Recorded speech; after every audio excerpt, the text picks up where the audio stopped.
नमस्कार दोस्तों, स्वागत है एक बार फिर से आपका हमारे YouTube चैनल पर जिसका नाम है म्यूजिक वाले गुरी सर। हम कर रहे हैं म्यूजिक कंपटीशन एग्जाम्स की तैयारी और हमारा टॉपिक चल रहा है दक्षिण भारत की गायन शैलियों का, जिसके अंदर कुछ गायन शैलियां हमने पहले पढ़ी और जो हमारा नेक्स्ट टॉपिक है वो है कृति। तो देखिए, कृति के बारे में हम डिटेल से जानते हैं। कृति का शाब्दिक अर्थ संरचना है। यतः कृतः या कृति अर्थात जो संचरित किया गया है वह कृति है।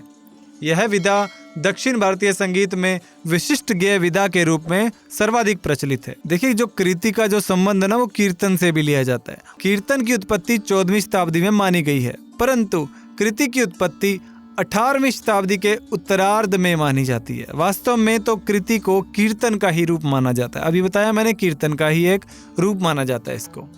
यह राग की प्रौढ़ रचना है, मतलब राग की बहुत पुरानी रचना।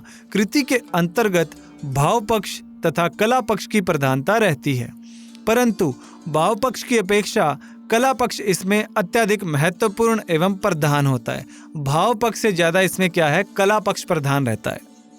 जिस प्रकार ख्याल में बोल आलाप और बोलतान आदि का प्रयोग करते हैं, ठीक उसी प्रकार कृति में भी बोल आलाप व बोलतान आदि का प्रयोग किया जाता है। इन्हें नेरावल कहा जाता है। ये जो बोल आलाप और बोल तानों का उपयोग करते हैं उनको कहते हैं नेरावल।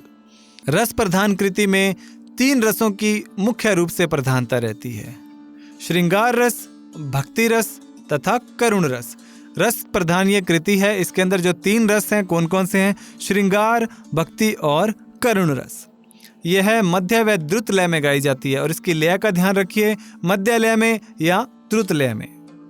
कृति प्रचलित व अप्रचलित दोनों प्रकार के रागों में गाई जाती है, मतलब जो ज्यादा प्रचलित राग है उनमें भी गाई जाती है, जो अप्रचलित है उनमें भी गाते हैं इसको।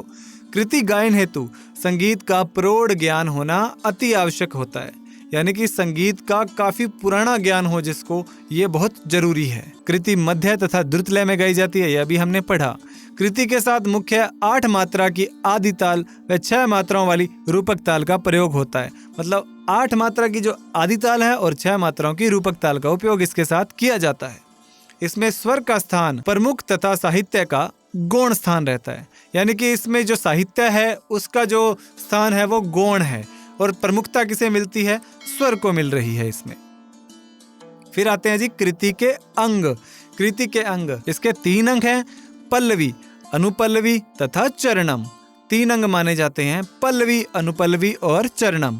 इन तीनों अंगों का प्रयोग कृति में क्रमानुसार किया जाता है, यानी कि स्टेप बाय स्टेप इनका यूज किया जाता है। चरणम में रचयिता के नाम की छाप होने के कारण इसे मुद्रा चरणम कहते हैं, यानी कि जिसमें क्या है, रचयिता की छाप है इसके अंदर, तो मुद्रा चरणम। फिर आती है जी कृति की विशेषताएं। श्री त्यागराज जी ने अपनी रचनाओं को कृति कहकर संबोधित किया। किन्होंने किया? त्यागराज ने। उत्तर भारत में जो स्थान ख्याल गायन शैली को प्राप्त है, दक्षिण भारत में वही स्थान कृति को प्राप्त है। मतलब जो उत्तर भारत में जो जैसा ख्याल है वैसे दक्षिण भारत में क्या है? कृति है। संक्षिप्ततः हम यह कह सकते हैं कि राग, ताल, गति, लय और वर्ण विषय आदि में वाग्यकार की पूर्ण स्वतंत्रता के कारण कृति में कलाकार की अभिव्यक्ति सहज और प्रभावपूर्ण रहती है। इसकी सबसे बड़ी विशेषता राग की अभिव्यक्ति व उसके माध्यम से भाव व रस की अभिव्यंजना है। सबसे बड़ी विशेषता मानी जाती है इसकी राग की अभिव्यक्ति और उसी के माध्यम से भाव और रस को कैसे अभिव्यक्त किया जा रहा है वो। फिर आता है जी उपसंहार। दक्षिण भारतीय संगीत में कलात्मक दृष्टि से कृति का बहुत महत्वपूर्ण स्थान है। यह कीर्तन का ही विकसित रूप है।